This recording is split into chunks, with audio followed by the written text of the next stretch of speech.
I picked up this helicopter in Texas and flew it all the way back to Indiana. It flew great on the way home, but once it was on the ground, something wasn't right. At idle, the engine was rough. It surged, idled too low, and didn't sound right. At first, we thought it might be a stuck exhaust valve. We ran compressions and found a couple of questionable results.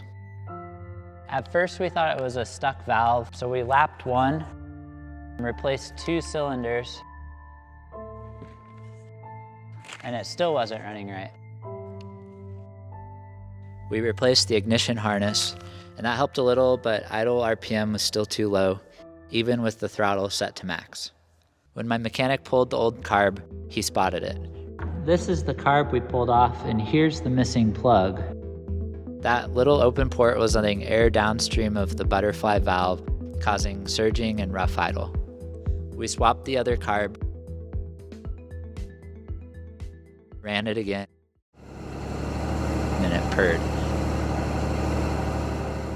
Sometimes, even when something works, you know it's not right. I'm glad we stuck with it. Even though we had replaced a lot of parts along the way, we knew that something was wrong, and it turned out to be such a simple fix. This is what we do, whether flying or telling the story behind it.